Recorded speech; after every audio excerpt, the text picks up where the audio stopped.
Heute gehen wir weiter mit dem Thema, wie erfüllt uns der Heilige Geist? Ich freue mich sehr darauf, aber das Wichtigste ist mir, dass wir jetzt nicht einfach hier sitzen und verschiedene Dinge hören, sondern dass der Heilige Geist zu uns sprechen wird und darf und kann.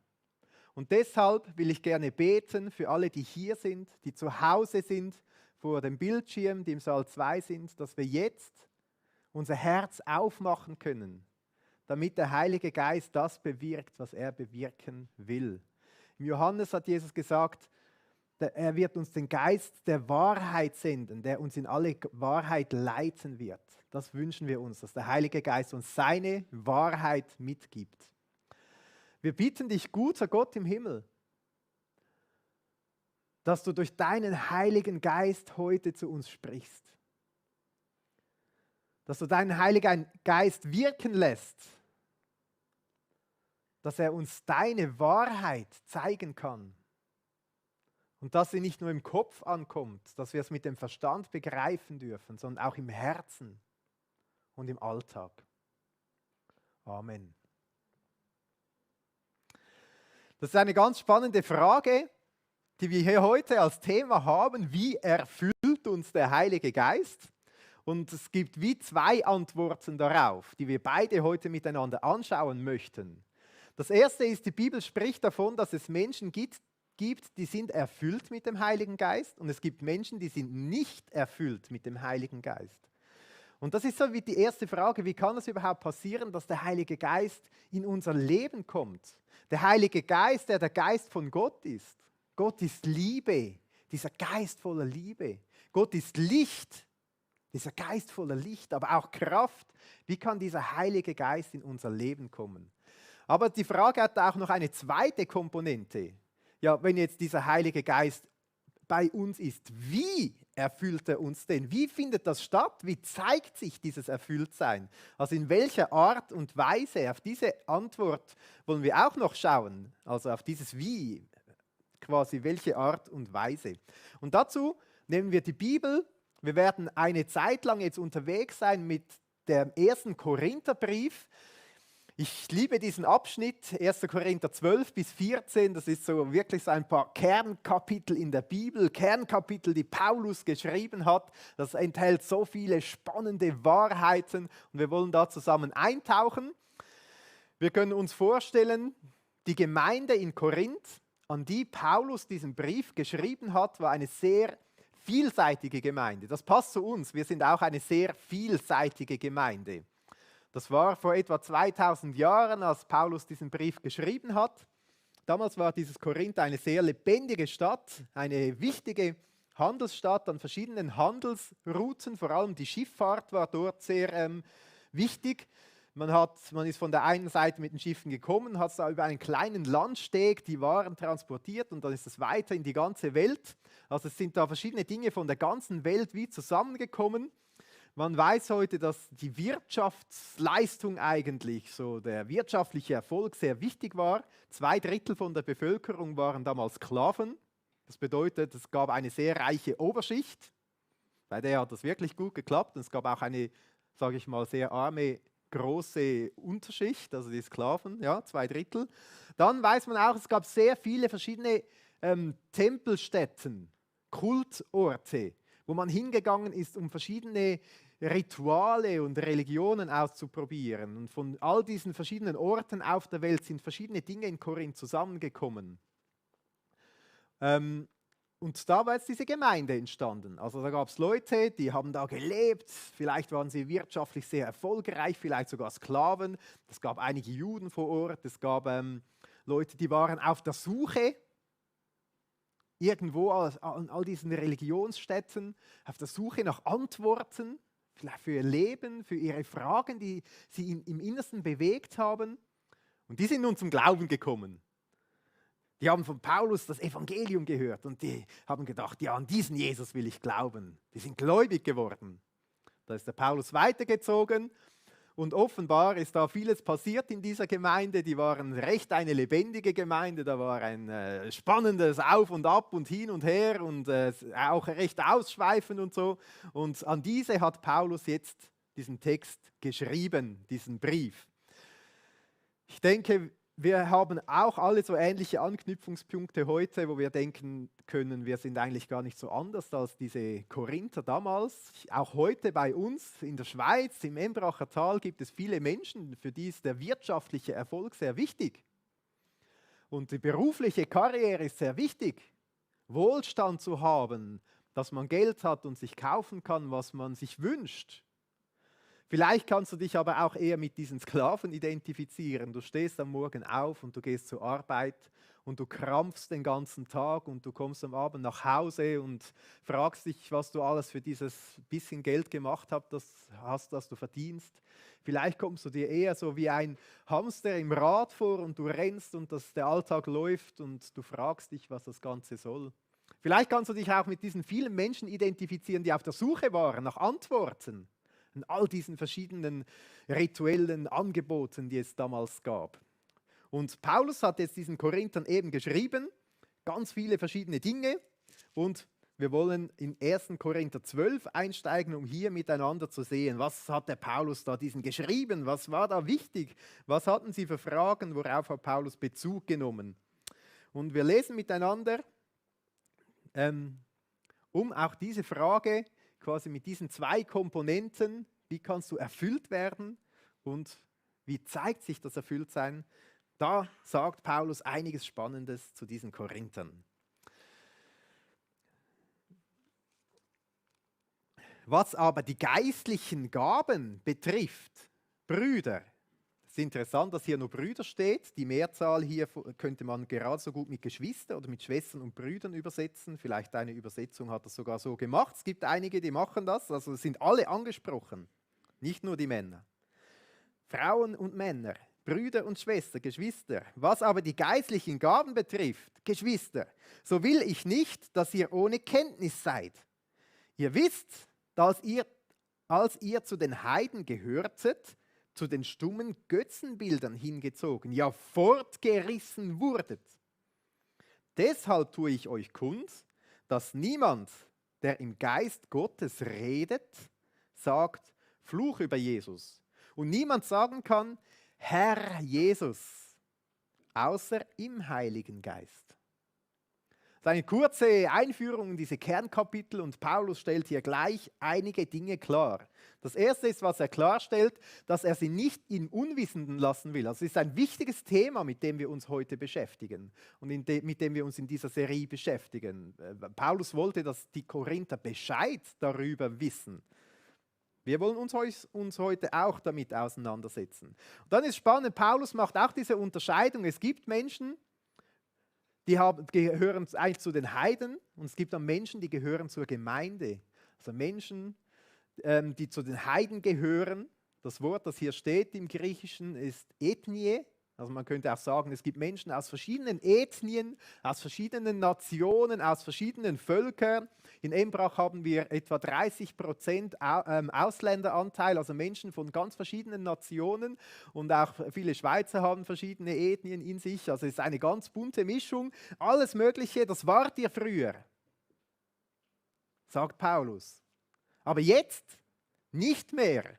Jetzt gehört ihr zu einem neuen Volk oder anders gesagt zu einer neuen Familie. Paulus spricht sie ja hier an mit Brüdern und Schwestern, mit Geschwistern. Also Paulus sagt, früher wart ihr ein Teil von irgendeinem Volk, von irgendeiner Ethnie. Aber jetzt gehört ihr zu einer neuen Familie. Ihr habt neue Geschwister. Ihr habt einen neuen Vater, der Vater im Himmel.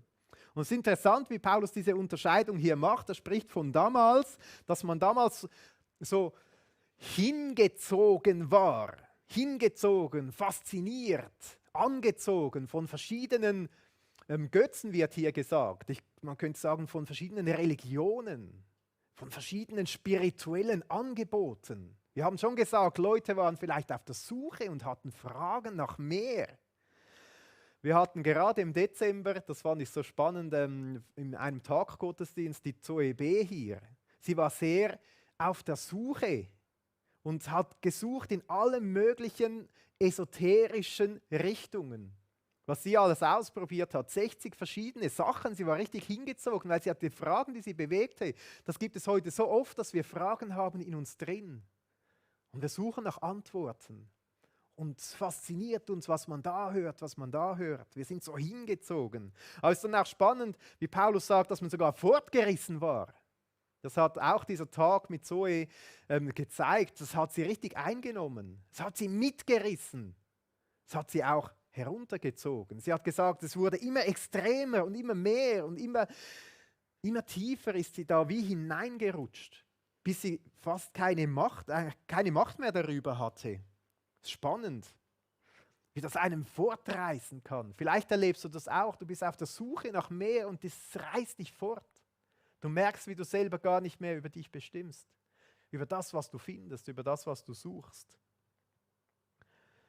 Götzen können auch andere Dinge sein. Ich denke, heute sind wir ja sehr wissenschaftsgläubig. Gerade die aktuelle Corona-Krise zeigt aber vielleicht, dass die Wissenschaft nicht auf alles eine Antwort geben kann und uns nicht von allem retten kann, was es gibt. Oder viele Menschen sind auch sehr gesundheitsgläubig. Die Gesundheit, der eigene Körper ist fast so etwas wie ein Götze. Hauptsache ich bin gesund, das wünscht man sich doch immer fürs neue Jahr. Hauptsache ich bin gesund. Und dann merkt man, dass man älter wird und dass man nicht ewig lebt. Und dass die Gesundheit auch nicht alles ist. Und Paulus sagt dann, dass das stumme Götzen sind. Dass man mit seinen Fragen kommt. Aber dass die Antworten, die da kommen, dieses Sehnen im Herz, diese Fragen nicht beantworten können, dass es stumm bleibt. Und interessant, gleichzeitig spricht er davon, dass die Gemeinde, dass die Leute, die gläubig geworden sind, dass sie reden im Geist Gottes. Also da kommt offensichtlich eine Sprache, da wird etwas gesagt, da wird etwas geredet, da gibt es einen Unterschied. Und man ist ja nicht irgendwie fortgerissen oder so. Er sagt, damals wart ihr fortgerissen, aber jetzt habt ihr einen Herrn. Ihr habt Jesus Christus als Herrn, also so diese Unterscheidung. Niemand kann Jesus den Herrn nennen aus dem Heiligen Geist. Jetzt habt ihr einen Orientierungspunkt. Jetzt könnt ihr auf Jesus schauen. Ihr habt gesagt, Jesus ist unser Herr und deshalb seid ihr nicht herumgerissen, nicht fortgerissen, sondern ihr habt einen klaren und einen guten Bezugspunkt. Und das ist ganz spannend, dieser untere Satz, der hier steht, außer im Heiligen Geist kann niemand Jesus den Herrn nennen. Weil das gibt uns eigentlich die Antwort auf diese erste Frage. Wie kommt überhaupt der Heilige Geist in unser Leben? Wie erfüllt er uns? Indem, dass wir Jesus zum Herrn von unserem Leben machen. Dass wir mit vollem Herzen dann sagen können, ja, Jesus ist mein Herr. Er ist der Herr meines Lebens. Das kann ich nur sagen im Heiligen Geist. Paulus hat an anderer Stelle geschrieben, denn wenn du mit deinem Mund Jesus als den Herrn bekennst und in deinem Herzen glaubst, dass Gott ihn aus den Toten auferweckt hat, so wirst du gerettet. Mit anderen Worten, das damals von den Heiden zum Jetzt, das, was dazwischen passiert, diese Umkehr zu Jesus, Jesus zum Herrn machen. Oft sprechen wir auch von Bekehrung, so ein Moment im Leben, wo wir eine bewusste Entscheidung fällen, ich will Jesus zum Herrn machen. Ich will das mit meinem Mund bekennen. Nicht meine Gesundheit ist mein Herr oder irgendwelche Götzen oder was auch immer, die Wissenschaft oder so, sondern Jesus soll mein Herr sein. Und ich will daran glauben, dass er auferstanden ist. Das bedeutet auch, dass er gestorben ist für meine Schuld, für meine Sünden, für das, was ich schlecht gemacht habe, dass ich ihn um Vergebung bitten darf. Und dass er auferstanden ist, dass ich daran glaube, dass er Kraft hat über Leben und Tod und auch mir ein neues Leben schenken will. Das ist so dieser Moment. Und wir haben am letzten Sonntag darüber gesprochen, was das bedeutet, Jesus zum Herrn zu machen, zu ihm zu kommen, an ihn zu glauben, dass er uns dann versiegelt mit dem Heiligen Geist, dass er uns ein Erbe gibt, das schon im Heiligen Geist jetzt schon hier ist, stückweise. Es lohnt sich da nochmals reinzuhören, wenn du letzten Sonntag nicht dabei warst. Diese Versiegelung im Heiligen Geist, das zeigt, dass wir Kinder Gottes sein dürfen. Und dass wir dann auch sagen können, ja, Jesus ist mein Herr. Ein Zeichen, dass wir zu seiner Familie gehören und dass der Heilige Geist in uns lebt und uns erfüllt. Der Heilige Geist ist eine Person. Er kann nicht halb da sein, ein Viertel, 7/8 oder so, sondern entweder ist er in uns oder er ist nicht in uns. Wenn du Jesus deinen Herrn nennen kannst, er ist der Herr deines Lebens. Er ist der Herr über deine Zeit, über deine Familie, über deine Mitmenschen, deine Arbeit, Besitz, dann kannst du sagen, ja, der Heilige Geist ist in dir. Da gibt es keinen Zweifel. So können wir das auch prüfen. Also es ist wie die erste Antwort. Wie kannst du erfüllt werden, indem du zu Jesus kommst, an ihn glaubst, ihn um Vergebung bittest und ihn zum Herrn von deinem Leben machst? Dann erfüllt dich der Heilige Geist. Wir wollen aber auch weitergehen. Wie zeigt sich jetzt dieses Erfülltsein? Viele von uns, viele, die jetzt zuhören, die sind schon Christ seit einem Jahr, 2 Jahren, 10 Jahren, 20, 30, vielleicht seit 100 Jahren. Erfüllt mit dem Heiligen Geist. Er lebt in mir. Wie wunderbar. Aber wie zeigt sich jetzt dieses Erfülltsein? Im Alltag, im Leben als Christ. Da schreibt der Paulus auch einiges darüber. Wie wird das sichtbar? Wie wird das offenbar? Da lesen wir jetzt zusammen. Wir lesen gleich weiter an dieser Stelle, in der wir waren. Also Paulus hat jetzt klargestellt, der Jesus den Herrn nennt, der hat den Heiligen Geist. Dann sagt er weiter, es gibt aber Verschiedenheiten von Gnadengaben, aber es ist derselbe Geist. Und es gibt Verschiedenheiten von Diensten, und es ist derselbe Herr. Und es gibt Verschiedenheiten von Wirkungen, aber es ist derselbe Gott, der alles in allen wirkt. Jedem aber wird die Offenbarung des Geistes zum Nutzen gegeben. Klingt alles sehr spannend, aber was bedeutet das genau? Klingt auch ein bisschen fremd, diese ganze Sache hier. Wollen wir mal hinschauen, was das eigentlich bedeutet, was hier steht. Also das erste Wort, was mich hier schon fasziniert, ist das mit diesen Gnadengaben oder geistlichen Gaben. Damit sind Begabungen gemeint, die der Heilige Geist einem Christen schenkt, die eine übernatürliche Wirkung haben. Das Wort, wenn wir das genau anschauen, macht es deutlich, dass es Geschenke sind, dass man sich das nicht verdienen kann, dass man sich das nicht selber nehmen kann, sondern dass es Gott freiwillig aus Gnade den Gläubigen schenkt. Etwas, was der Heilige Geist bewirkt. Wir kommen dann noch dazu. Paulus zählt dann noch einige von diesen Begabungen auf. Das wird dann spannend. Also wir haben letztes Mal schon gesagt, wir lernen auch gleich einige Punkte über den Heiligen Geist. Und ein Punkt, den wir heute lernen können, das ist, dass der Heilige Geist Gnadengaben schenkt. Das Zweite, was hier auffällt in diesem Abschnitt, ist, dass es zu einem Dienst führt, zu einem Dienen. Und das bewirkt der Herr. Wir haben vorgesehen, der Herr, das ist der Herr Jesus. Also der Herr Jesus möchte in uns ein Dienen bewirken. Dienen bedeutet nichts anderes, als das mit dem, was wir haben, dass wir damit anderen Menschen Gutes tun, dass es anderen zum Guten dient, also zum Dienst. Das Dritte, was dann hier auffällt, ist auch, dass es Wirkungen hat. Und wenn wir das so lesen, dann wird deutlich, dass Paulus damit meint, dass es eine übernatürliche Wirkung hat. Wir könnten sagen, alles, was eigentlich Glaube bewirkt, Glaube an Gott, was uns zu Gott hinzieht, das alles ist eine übernatürliche Wirkung, etwas, was nicht irdisch natürlich passieren kann. Also es gibt diese Wirkungen, diese übernatürliche Wirkung und die kommt von Gott her. Und jetzt ist ganz spannend, wie hier steht, dass Gott derjenige ist, der alles in allen bewirkt. Also alle diese Dinge, diese Gnadengaben durch den Geist, den Dienst in Jesus Christus, unserem Herrn, diese übernatürliche Wirkung von Gott her, das wirkt alles Gott, alles in allen. Also es kommt alles zusammen. Und ich habe das versucht, hier grafisch darzustellen. Das ist ganz wichtig, dass wir das verstehen, dass das alles zusammengehört und zusammenwirkt. Ich habe diese Worte hervorgehoben und so zusammengebracht in einem Dreieck. Es ist Gott, der alles in allen wirkt. Es ist Gott, der Gaben schenkt durch die Kraft des Heiligen Geistes, der in uns wohnt. Es ist Gott aber, der bewirken will, dass das zu einem Dienst quasi wird für andere Menschen. Das Dienste, die Jesus uns gibt. Jesus ist ja derjenige, der am meisten gedient hat, könnte man sagen. Jesus hat mit seinem eigenen Leben uns gedient. Er hat alles für uns gegeben. Alles, was er hatte, hat er gegeben, um uns Gutes zu tun.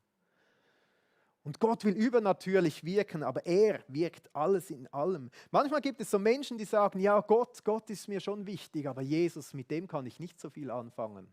Aber das geht nicht. Es gehört zusammen. Gott wirkt in allem zusammen. Manchmal gibt es Menschen, die sagen, ja, Jesus ist mein Freund, ich liebe ihn, er ist so gut zu mir. Er ist mein Retter, aber der Heilige Geist ist mir etwas suspekt. Das ist mir irgendwie geheimnisvoll, da will ich nicht so viel damit zu tun haben. Aber das geht nicht. Heiliger Geist ist Gott, Jesus ist Gott, das wirkt alles zusammen. Manchmal gibt es Menschen, die sagen, oh, die Gaben will ich haben. Ich will Heiligen Geist haben, dass man das sieht und dass es so übernatürlich wirkt. Aber sie wollen nicht Jesus zum Herrn machen. Jesus darf nicht der Herr werden und sagen, wo es lang geht, was wichtig ist, was dran ist. Sie wollen einfach selber diese Dinge haben. Aber das geht nicht, das gehört zusammen. Manchmal gibt es Menschen, die wollen einfach dienen und anderen Menschen viel Gutes tun. Aber wenn es Glaube bewirken soll, wenn es Übernatürliches bewirken soll, das geht nicht ohne Gaben vom Heiligen Geist. Wir brauchen diese. Manchmal gibt es auch Menschen, die wollen die Gaben, die wollen heilen und Sprachenrede und alle diese wunderbaren Dinge. Aber die wollen nicht dienen. Die wollen nicht der Gemeinde, anderen Menschen dienen. Die wollen einfach, dass es groß herauskommt. Bei den Korinthern war das so. Die haben sich recht profilieren wollen. Die wollten die Besten sein, am meisten von diesen Gaben haben. Aber das hat sie nicht so interessiert, dass es den anderen dient. Aber das geht nicht, das gehört alles zusammen. Das will Gott zusammen alles in einem wirken. Wir gehen wieder zurück zum ganzen Text. Es hat da noch 1, 2 Punkte, die auch sehr spannend sind mitzunehmen. Aber das müssen wir im Hinterkopf behalten. Gott will alles zusammenwirken. Es gehört alles zusammen. Wir können als Christen wirklich sagen, wir brauchen Jesus als Herrn, wir brauchen den Heiligen Geist, wir brauchen die Gnadengaben, wir wollen demütig dienen. Wir brauchen das alles. Das gehört zusammen. Man kann das nicht trennen. Also ich erweitere jetzt hier dieses kleine Kästchen. Der Heilige Geist schenkt Gnadengaben. Aber das bedeutet auch, dass sie zum Dienst sind und dass sie mit Wirkung sind, mit einer geistlichen Wirkung, so wie das hier im Text steht. Wir lesen auch, dass der Heilige Geist, Jesus der Herr, Gott der Vater, sie sind eins, sie wirken zusammen, man kann sie nicht trennen. Also wenn man manchmal denkt, ja, wo ist jetzt der Heilige Geist? Ja, Jesus ist schon hier, aber wo ist der Heilige Geist? Jesus ist hier mit dem Heiligen Geist, das geht nicht ohne einander, es ist immer zusammen. Heiliger Geist, Jesus der Herr, Gott Vater, sie sind eins. Das müssen wir wissen. Und spannend auch in diesem Abschnitt, hier steht, dass jetzt jedem aber werden diese Dinge gegeben, damit sich der Heilige Geist zeigen kann. Jedem. Jedem. Wenn du an Jesus glaubst, wenn er dein Herr ist, bist du beschenkt mit Gnadengaben. Also nicht ein paar oder die besonders Heiligen oder die Frommen oder die Theologie studieren oder nach 10 Jahren Bewährung im Glaube oder so, sondern jedem. Was für eine wunderbare Sache. Die Korinther, die mussten das wissen, weil sie dachten, ja, die einen haben das besonders und andere vielleicht nicht. Das ist genial. Und genau so will sich der Heilige Geist auch heute zeigen. Dass diese Offenbarung des Geistes, genau so wird er offenbar. So sieht man ihn, wenn mit diesen Gaben gedient wird, dass es anderen nutzt, dass es anderen zugute kommt. Das heißt ja hier zum Nutzen. Es soll zum Nutzen sein und nicht einfach für sich, für die eigene Profilierung. Also auch das müssen wir noch ergänzen. Das soll zum Nutzen für andere werden. Dann ist es im Sinn von Gott gedacht. Das können wir uns ja fragen, ja, was ist jetzt mit diesen Gnadengaben? Wie sehen diese aus? Und Paulus schreibt jetzt gleich ganz praktisch, der ist immer so praktisch, das ist gut. Wir lesen da gleich zusammen weiter. 1. Korinther 12, die Verse 8 bis 11. Hier heißt es dann, denn dem einen wird durch den Geist das Wort der Weisheit gegeben, einem anderen aber das Wort der Erkenntnis nach demselben Geist, einem anderen aber Glauben in demselben Geist, einem anderen aber Gnadengaben der Heilungen in demselben Geist, in dem einen Geist, einem anderen aber Wunderwirkungen, einem anderen aber Weissagung, einem anderen aber Unterscheidung der Geister, einem anderen verschiedene Arten von Sprachen, einem anderen aber Auslegung der Sprachen. Dies alles aber wirkt ein und derselbe Geist und teilt jedem besonders aus, wie er will. Ganz spannend, was hier alles steht. Sie sind so 9 von diesen Gnadengaben, von diesen Begabungen, von diesen Geschenken, von diesen übernatürlichen Befähigungen beschrieben. Wenn wir die Bibel lesen, je nachdem, was wir alles genau dazu zählen können, das ist dann theologisch noch spannend, da kommt man bis auf 30 verschiedene solche Gaben. Und diese verschiedenen Listen quasi, die es dann gibt in der Bibel, also wir haben jetzt hier eine Liste mit 9 Dingen, mit den anderen Listen und so, da sieht man, das ist nicht eine abschließende Liste, weil der Heilige Geist, der wirkt, wie er will. Er kann mit Neuem beschenken, mit Dingen, die jetzt hier nicht stehen, aber auch mit diesen. Manchmal spielen die natürlichen Begabungen mit eine Rolle. Das ist das Oberste, was hier steht, ein Wort der Weisheit. Es gibt Menschen, die hat Gott einfach ein bisschen weiser gemacht als andere, egal ob sie Christ sind oder nicht. Und wenn sie gläubig werden, dann schenkt ihnen Gott vielleicht eine spezielle geistliche Weisheit, die er zum geistlichen Dienst für die Gemeinde nutzt. Quasi noch dazu. Es kann aber auch sein, wenn jemand zum Glaube kommt, dass er beschenkt wird mit der Gabe der Weisheit. Und vorher war er nicht so besonders weise. Das kann auch sein.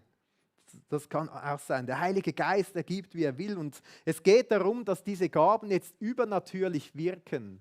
Also weise Worte, weise findet man viele, aber was ist ein weises Wort, das der Gemeinde dient, das im Glauben auferbaut? Das ist dann etwas, was geistlich ist, was von einer geistlichen Gabe herkommen kann. Wir werden alle diese Dinge ganz genau anschauen miteinander im Bible Study. Wir haben heute jetzt hier nicht die Zeit dazu, aber ich will euch ermutigen, dass ihr hier auch ganz offene Augen und ein offenes Herzen habt. Ich erlebe immer wieder, dass wir auch in der Gemeinde mit diesen Gaben unterwegs sind und das ermutigt mich so. Manchmal geschieht das in unserer demütigen Haltung nicht so offensichtlich und mit ganz normalen Worten, aber trotzdem ist da diese geistliche Gabe dahinter. Also ein paar Beispiele, die ich so erlebt habe. Ich hatte vor einiger Zeit einen Anruf, da hat mich jemand aus der Gemeinde angerufen und hat irgendein Problem geschildert. Es war ein bisschen kompliziert und dann habe ich gedacht, ja gut, ich überlege mal, habe aufgehängt und habe gedacht, was machen wir jetzt hier nur? Was soll ich sagen? Was ist das Beste?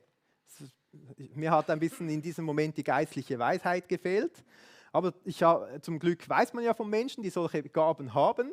Und ich habe dann dem Lieni angerufen, habe ihm das alles geschildert und er kennt ihn. In seiner ruhigen Art hat er das angehört. Dann hat er 2, 3 Sätze gesagt, was er machen würde. Das ist jetzt aber gut. Das ist jetzt aber super. Danke, Lieni, tschüss.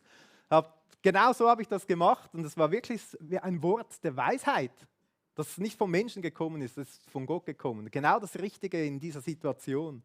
Wie wunderbar. Oder eines, was hier aufgeschrieben steht, was haben wir?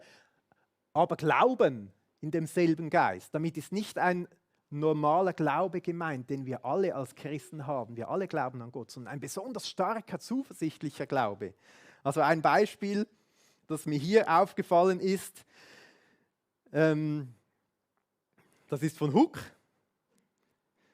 Ich glaube, er hat diese Gabe. Mir ist das immer wieder aufgefallen, wie er einfach darauf vertraut und daran festhält, Gott wird seine Gemeinde hier in Embrach bauen. Und dieser Glaube kann durch nichts erschüttert werden. Also ihr wisst, er war praktisch 20 Jahre lang in der Gemeindeleitung mit allen Auf und Abs. Dann haben wir angefangen mit Bauen und da war dieses Vertrauen, Gott wird das brauchen, dass seine Gemeinde hier gebaut wird. Und dann ist die Corona-Zeit gekommen, aber das hat diesen Glauben auch nicht erschüttert. Gott wird da seine Gemeinde weiterbauen, keine Sorge. Das ist so etwas, diese Zuversicht, die das ausstrahlt, wunderbar. Oder auch, wir haben vorhin so ein wunderschönes Beispiel, Bernie, die hier auf die Bühne kommt und erzählt von ihrem Eindruck, den Gott ihr gegeben hat. So diese Prophetie, ein prophetisches Wort, diese Offenbarung, das Bild. Als Gemeinde sind wir wie eine farbige Blumenwiese, vielfältig, ganz unterschiedlich. Manchmal muss man durch den Dreck gehen, aber manchmal wird man zur Heilung für andere. Was für eine wunderbare Prophetie. Oder was steht hier noch? Arten von Sprachen. Da kann ich jetzt vor allem von mir persönlich erzählen, weil es ist etwas, das wir nicht so groß miteinander teilen. Das ist eine Gabe, die wünschte ich mir immer sehr, vor allem als ich jünger war, als Teenie und so. Und ich habe immer wieder ausprobiert und gebetet und beten lassen und bin an die Kongresse gegangen und so. Und irgendwann hat mir Gott dann gezeigt, hey, es gibt noch wichtigere Gaben. Das lesen wir auch im 1. Korinther 12 und 14, das ist schon spannend. Dann habe ich gemerkt, Gott will, dass ich anders bete. Dass ich bete, Gott, beschenk mich mit den Gaben, die besonders dir und deinem Reich dienen. Deiner Gemeinde, deinem Leib. Und das andere Gebet für die Sprachenrede, das wurde wie zweitrangig. Und es war dann ganz spannend. Ich war einmal für einen Tag der Stille so in einem Art Kloster oder so einem Stillehaus, und da bin ich dann ganz ruhig in meinem Kämmerlein gesessen und habe auch gebetet und Gott gebeten, dass er wirkt, und ich habe ihn auch gebeten um diese Gabe der Sprachenrede, und ich habe auch ausprobiert, und in dem Moment habe ich gemerkt, hey, jetzt ist etwas anders. Jetzt spreche nicht mehr ich, jetzt kommen die Worte aus meinem Herzen heraus, wie automatisch durch den Heiligen Geist bewirkt. Und es war plötzlich so ein Gebet, das hat gut getan. Das war ganz spannend. Und seit da pflege ich diese Sprachenrede nicht hier von der Bühne für mich zu Hause, weil es soll zur eigenen Auferbauung dienen. Es sei denn, jemand kann sie auslegen. Das wäre dann auch sehr spannend. Das war für mich auch noch so ein Learning. Nicht bei einem Kongress, wo alle laut geschrien oder weiß auch nicht was haben, sondern ich habe diese Gabe im stillen Kämmerlein im Kloster bekommen. Und ich war sehr dankbar. Aber ich bin noch viel dankbar für alle anderen Gaben, die Gott mir schenkt, um der Gemeinde und seinem Reich zu dienen und zum Nutzen für andere da zu sein. Man könnte jetzt noch weitermachen. Und ich will euch ermutigen, wir haben unsere FEG Embrach-Kultur. Und machen wir uns nicht klein deswegen. Wir sind bescheiden, wir sind zurückhaltend. Wir kommen nicht auf die Bühne und sagen, ich habe jetzt ein prophetisches Wort für euch. Und alle wissen, jetzt kommt hier ein prophetisches Wort. Sondern vielleicht klingt es so, ja, Gott hat mir aufs Herz gelegt, oder sogar noch bescheidener, könnte es vielleicht dran sein mit ganz viel Konjunktiv und so, und dann sagen wir etwas, was Gott uns gezeigt hat, aber es ist ein prophetisches Wort. Machen wir uns nicht klein wegen unserer Kultur, weil Gott ist hier übernatürlich am Wirken mit diesen geistlichen Gaben. Und ein Wort der Weisheit, das kann ganz bescheiden verpackt sein. Aber es ist ein Wort der Weisheit und es hat Kraft. Und so wie wir miteinander den Glauben teilen und leben, da sind ganz viele Geistesgaben drin. Und ich freue mich darüber, ich finde das wunderbar. Und gleichzeitig will ich auch, dass wir den Heiligen Geist nicht klein machen. Er ist Gott, er ist kraftvoll. Seine Grenze ist der Himmel und es ist noch extrem viel Luft nach oben. Wir dürfen auch den Heiligen Geist nicht klein machen, der mit uns und durch uns noch so viel bewirken will und auch wird. Und ich bin so gespannt und erwartungsvoll, was er tun wird. Wir werden uns noch mehr mit diesen verschiedenen Begabungen auseinandersetzen, auch im Bible Study, in der ganzen Serie. Aber wir dürfen einfach auch offen sein für das, was der Heilige Geist in uns und durch uns, in unserer Art und Weise, in unserer Bescheidenheit bewirken will. Weil das wünschen wir uns, dass seine Kraft in uns lebendig und sichtbar wird und er sich so zeigt. Vielleicht mal ganz klar und deutlich, aber vielleicht auch ruhig, bescheiden, zurückhaltend, so wie wir sind. Also wenn wir diese zweite Frage haben, wie zeigt sich das Erfülltsein? Es zeigt sich unter anderem mit diesen Begabungen, mit diesen Geistesgaben, so wird der Heilige Geist, dieses Erfülltsein mit dem Heiligen Geist offenbar. Wir wollen zusammen auch beten, dass Gott uns immer mehr führt und leitet als ganze Gemeinde, aber auch als einzelne Personen, dass der Heilige Geist mehr Raum bekommen kann und wirken kann. Dass es zum Nutzen wird, dass es in die Dienste hineinführt, mit denen wir unterwegs sind. Eine ganz spannende Stelle ist im Lukas, wo Jesus zu seinen Jüngern gesprochen hat. Er hat ihnen gesagt, ihr sind Kinder von Gott, also er gehört schon zu Gott. Und trotzdem hat er ihnen dieses spannende Gleichnis erzählt und hat ihnen gesagt, wenn nun ihr, die ihr böse seid, euren Kindern gute Gaben zu geben wisst, wie viel mehr wird der Vater, der vom Himmel gibt, den Heiligen Geist geben denen, die ihn bitten. Spannend ist hier, dass Jesus das zu den Gläubigen sagt eigentlich, zu seinen Jüngern, zu denen, die schon an ihn glauben, oder? Sie sind mit ihm unterwegs, sie können sagen, Gott ist unser Vater. Er hat sie ausgesandt schon, um Krankheiten zu heilen, um Dämonen auszutreiben. Man kann nicht sagen, die haben keinen Heiligen Geist. Und trotzdem sagt er, bittet Gott und er wird euch Heiligen Geist geben. Im griechischen Text steht es ohne Artikel, ist noch spannend, es steht nicht den Heiligen Geist, sondern es ist einfach Heiligen Geist, dass er euch Heiligen Geist gibt. In einer Übersetzung, die ich hier auch habe, zum Beispiel ist das den absichtlich in Klammer geschrieben, dass man das auch sieht. Wir dürfen Gott bitten, dass er uns Heiligen Geist schenkt, dass er mehr Raum gewinnt, dass er seine Kraft entfalten kann, dass wir nicht bescheiden sind oder dass wir einfach lernen mehr mit unseren Gaben zu wachsen und zu wirken, zu dienen, anderen zum Nutzen. Genau das wollen wir auch zusammen tun, wir wollen zusammen beten. Ein zweiter Vers, den ich noch mit euch teilen möchte, ist im Titus, da heißt es, als aber die Güte und die Menschenliebe unseres Retter Gottes erschien, Jesus Christus, rettete er uns nicht aus Werken, die in Gerechtigkeit vollbracht, wir getan hätten, sondern nach seiner Barmherzigkeit durch die Waschung der Wiedergeburt und Erneuerung des Heiligen Geistes. Mit anderen Worten, nicht unsere Taten führen uns zu Gott.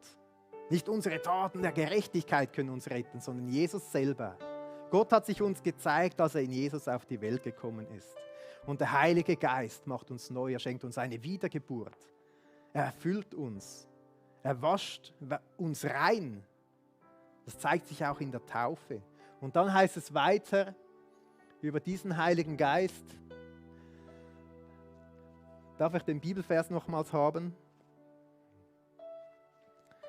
Dann heißt es weiter über diesen Heiligen Geist. Den hat er durch Jesus Christus, unseren Retter, reichlich über uns ausgegossen. Nicht ein wenig, sondern reichlich, viel. Wir dürfen reich sein, bonzen, nicht mit Geld, sondern mit Heiligem Geist. Beten wir darum, dass der Heilige Geist Raum nimmt, dass er sich kraftvoll zeigt und das zum Dienst und Nutzen wird. Ich will dich ermutigen, du darfst, wenn du willst, einfach die Hände offen vor dir, dich hinnehmen, hier zu Hause, wo du bist, auf dem Sofa im Saal 2. Als Zeichen, ja, ich will offen sein, dass Gott mich beschenken kann mit dem, was er beschenken will durch seinen Heiligen Geist.